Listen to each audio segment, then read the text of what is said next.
Standardbred Horse Sale, the sale of champions. The hottest young horses in the industry. Sylvia Hanover, Geocentric, Captain Albano, TCI, Soiree Hanover, all sold at Harrisburg. Our 2023 sale included the top-priced colt sold at public auction, D. Kooning. 3 days of top-shelf yearlings and the #1 mixed sale in the industry, all under one roof.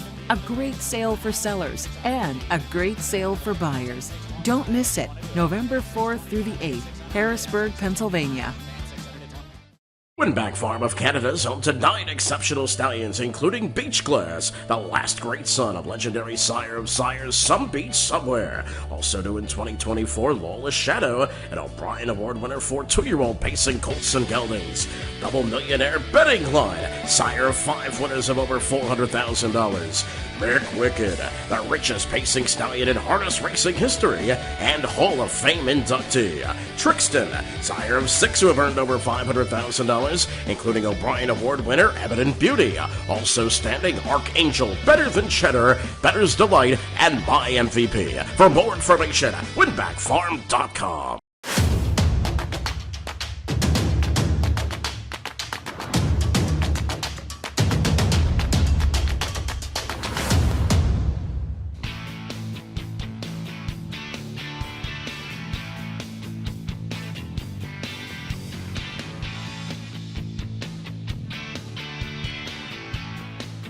I'm joined here today by Tyler Butenschoen. Tyler, we speak to your dad quite frequently, and we're so excited to speak to you this year.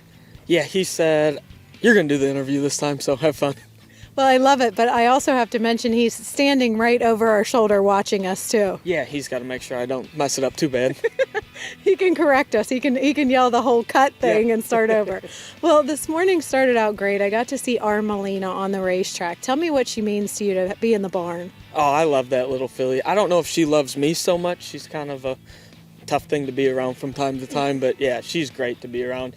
I had a ton of fun with her last year, taking care of her out in Indiana and getting to race her a whole lot. So. Well, I think they need that toughness, right? Yeah, they do. Well, they're sweet all the time. They don't seem to perform as good on the track. So. Exactly. I was just here talking to her owner from Armitage Farm, a representative, and they mentioned that she closed in on $375,000 last year. So you've got to be excited about the upcoming season. Yeah, really looking forward to that. She didn't grow up a whole lot, but she was so handy in New York. She's got a ton of races there, and then all the other stake races. She proved she can go with the Grand Circuit horses, so hopefully she can make another step up this year and keep going. Well, talking about stepping up to the Grand Circuit, you are quite now stepping up. I talked to your dad a little bit this morning, and he's planning on putting a lot more responsibility on you. Yeah, it sounds like it. I think his plan would be to just kind of train down here in Florida and then pass it off a little bit and just show up where he's needed, so we'll see how that works out. Well, you've been doing a great job with that thus far. I know that you've stayed north to race his stables before at Wind Gap. Now you're down here, so it's not like this is a quick progression. You've been working towards this. Yeah, we've kind of slowly done it over time here, and we didn't have a whole lot to stay up, and with some of these horses coming back and Armitage buying some really nice horses, I thought it'd be a good year to come back down and have a chance to go with some nice bred horses. Let's talk about the Armitage horse. One of them, we have two, but our Dutchess, a $300,000 yearling purchase. Yeah, she's a really nice filly, big, strong, does everything right, the pedigree, everything you're looking for one. She just is going to get stronger and better the more work she gets. She doesn't pay attention great out there right now, but she's just naturally athletic and goes along whatever you ask her to. I noticed that she has a tie down and you have her check. It's very natural right now. Is that something that you'll continue to raise up, or do you like to race them more naturally with their head? As low as they can handle to carry it was where we like to keep it. We start with all our overchecks out about as long as they'll go, and we slowly take them up as needed. She's got the overcheck or the tie down on there, and we might need to go to a wire over her nose a little bit because she does play with her head quite a bit while she's out there. And a bunch of them just kind of seem to respect that quite a bit more. But as long as she keeps trotting with her head where it is, we won't mess with it. Well, she was certainly good gaited today. What about our Jane, a $170,000 purchase? Also, it should be noted, this is the first year crop of Gimpanzee. Yeah, she's another one. Real big, real strong. She just keeps getting better and better and paying more attention.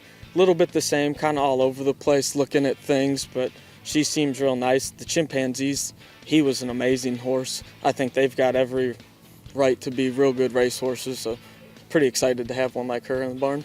Yes, exactly. When you're talking about how nice these fillies are, it has to be nice to know that they are going to a boutique breeder if they are successful. Yeah, that's really nice, and they bought some real nice mares with a bunch of pedigree, and that farm that they purchased in Lexington, or just outside of Lexington, is amazing. You couldn't ask for a nicer place, so they've got a real good setup and place to go for all the mares when they're done racing. Let's talk about your Tactical Landing Colt Forward Path, a $24,000 yearling purchase. Yeah, he's a really nice colt. We like the Tactical Landings, and they've shown up on the racetrack and proven they're pretty nice horses, so they were looking to get one, and he was a cheaper one. He's been real good so far. He does everything you want him to. Big, strong, really stretches out, good gait to him. He's going to have a really big way of going across the racetrack. That's what it looked like today. As soon as you came out of the hole, he was going. Yeah, I try to not move him too early, because when you ask him to go, he really goes, and he'll leave a couple of them behind, so we try and keep him in as long as possible. But yeah, he's nice. Let's talk about the Winbeck bred Milky Way Bay, 22,000, impressive trotting filly. Yeah, same thing. She's real nice. She was one of my favorites early on. As soon as she hits the racetrack, she's just all business. Just puts her head down, trots along real nice. She can go with any of the higher priced ones right now, and just everything you ask her to do, she's happy to do it, and good attitude for a trotting filly at this point.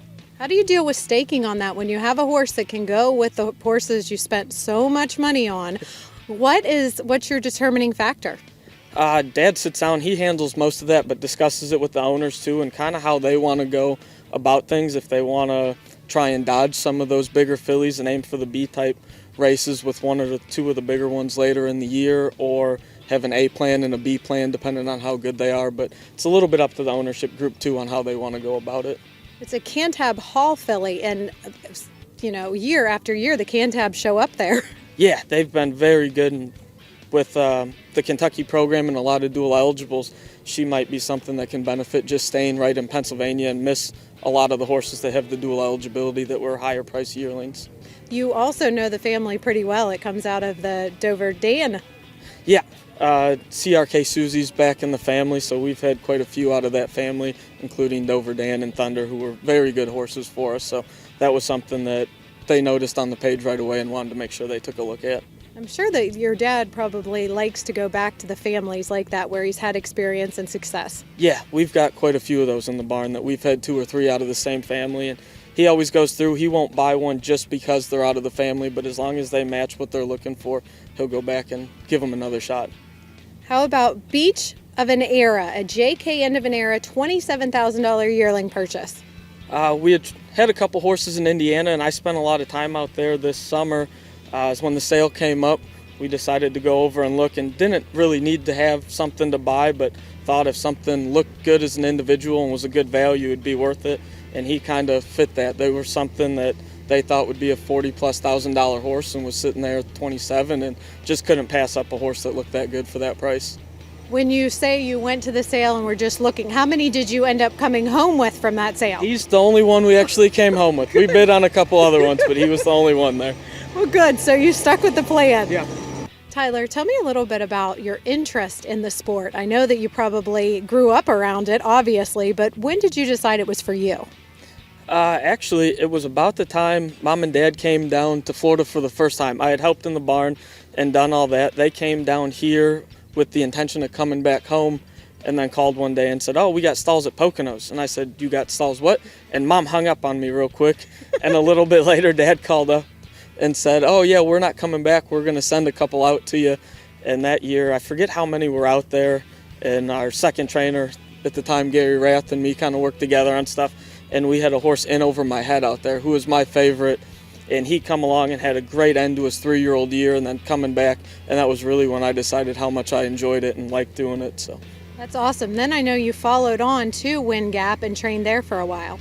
yeah, so I was back home there for a little bit. I did a couple years in college, and then Illinois wasn't looking real good, and Dad said it's time to make a decision. So I said okay, and I came down here with them, and then moved out to Pennsylvania, and have been out there I think about 10 years or so now.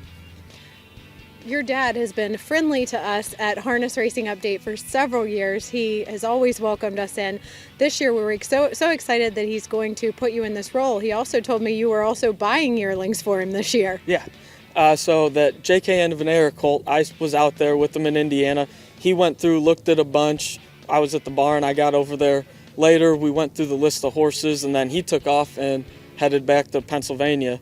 And we looked at a couple the first day and didn't get anything, and then that colt came up, and I actually had him on phone. He was watching on the iPad with Jim Crawford on his other phone, and we were having a three-way call on how we wanted to bid on the horse and how much to go up to. And so I've been there. That's a very stressful situation for the person that actually is raising the hand.